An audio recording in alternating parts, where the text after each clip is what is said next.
Hello అండి, welcome back to Venus kitchen. ఈరోజు వీడియోలో తోటకూర జీడిపప్పు కలిపి చేసి గట్టి పకోడీని ఎలా ప్రిపేర్ చేసుకోవాలో చూద్దామండి. ఈ పకోడీని స్వీట్ షాప్స్లో కంటే ఎంతో రుచిగా మనం ఇంట్లోనే ఈజీగా ప్రిపేర్ చేసుకోవచ్చు.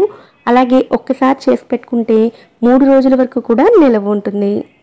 ఎంతో టేస్టీగా ఉండే ఈ పకోడీని ప్రిపేర్ చేయడం కోసం ముందుగా ఒక బౌల్లోకి గుప్పెడు జీడిపప్పును తీసుకోవాలి. జీడిపప్పు ఇంతే క్వాంటిటీ తీసుకోవాలని ఏమీ లేదండి, మీ ఇష్టానికి తగినట్లుగా కొంచెం ఎక్కువ తక్కువ కూడా తీసుకోవచ్చు. ఈ జీడిపప్పులోకి నీళ్ళను పోసుకుని పావు గంట లేదంటే 20 నిమిషాల పాటు నానబెట్టుకోండి. జీడిపప్పును ఇలా నానబెట్టుకుని ఉపయోగించుకోవడం వల్ల ఆయిల్లో ఫ్రై చేసేటప్పుడు తొందరగా రంగు మారిపోకుండా ఉంటాయి, అలాగే క్రిస్పీగా కూడా ఫ్రై అవుతాయి. ఇప్పుడు ఒక మిక్సీ జార్లోకి 2 ఇంచుల అల్లం ముక్కలు, 10 వెల్లుల్లి రెబ్బలు, అలాగే 5 వరకు పచ్చిమిరపకాయల ముక్కలను కూడా వేసుకోండి.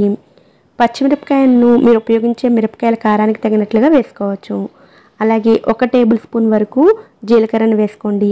జీలకర్రకు బదులుగా సోంపైనా సరే వేసుకోవచ్చు. వీటన్నిటినీ కూడా ఇలా కోర్స్గా గ్రైండ్ చేసుకోండి. మరీ మెత్తగా కూడా అవసరం లేదండి, ఇలా కొంచెం కోర్స్గా ఉంటే సరిపోతుంది.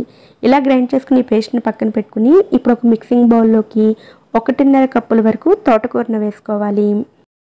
తోటకూరలోని కాడలను సెపరేట్ చేసుకుని ఆకులను మాత్రమే తీసుకుని శుభ్రంగా కడిగి ఇలా సన్నగా తరిగి తీసుకోవాలి. అలాగే కప్పుతో కొలుచుకునేటప్పుడు పైపైన కాకుండా బాగా నొక్కి తీసుకోండి. ఇందులోకి పావు కప్పు వరకు బియ్యం పిండిని, అలాగే 1.5 కప్పుల వరకు శనగపిండిని వేసుకోవాలి. ఆకుకూర ఎంతైతే తీసుకున్నారో శనగపిండిని కూడా అంతే తీసుకోవాలి. ఇందులోకి 1/2 టీ స్పూన్ వరకు పసుపును, రుచికి సరిపడా ఉప్పు వేసుకోవాలి. అలాగే సన్నగా తరిగిన కరివేపాకును, సన్నగా తరిగిన కొత్తిమీరను కూడా వేసుకోవాలి. వీటితో పాటుగా ముందుగా గ్రైండ్ చేసుకున్నాం కదా అల్లం, వెల్లుల్లి, పచ్చిమిర్చి ముద్దను, ఆ ముద్దను కూడా వేసుకుని అస్సలు నీళ్ళు వేయకుండా ముందు ఒకసారి బాగా కలుపుకోవాలి. ఆకుకూరలో ఉన్న తడితోటి ముందంతా బాగా కలుపుకోవాలండి. తర్వాత ముందుగా నానబెట్టుకున్న జీడిపప్పును తీసుకుని అందులోని వాటర్ని సెపరేట్ చేసుకుని ఈ జీడిపప్పును కూడా ఇందులోకి వేసుకుని కలుపుకోవాలి. జీడిపప్పు నానిపోయి ఉంటుంది కాబట్టి కలుపుకునేటప్పుడు ముక్కలుగా అవుతుంది, అలా అయినా పర్వాలేదు, బాగా కలుపుకోండి. ఇలా కలుపుకున్న తర్వాత ఇందులోకి కొద్దిగా నీళ్ళని వేసుకుంటూ కలుపుకోవాలి. పావు కప్పు వరకు నీళ్ళు పడతాయండి. నీళ్ళంతా ఒకేసారి వేయకుండా కొద్దిగా వేసుకుని పిండిని బాగా గట్టిగా కలుపుకోవాలి. పకోడీ గట్టిగా రావాలి అంటే పిండిని ఇలా పొడిగానే కలుపుకోవాలి, ముద్దగా కలుపుకూడదండి.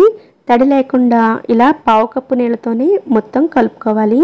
ఇలా కలుపుకున్న పిండిని రెడీగా పక్కన పెట్టుకుని ఇప్పుడు స్టవ్ మీద డీప్ ఫ్రైకి సరిపడా ఆయిల్ని వేడి చేసుకోండి.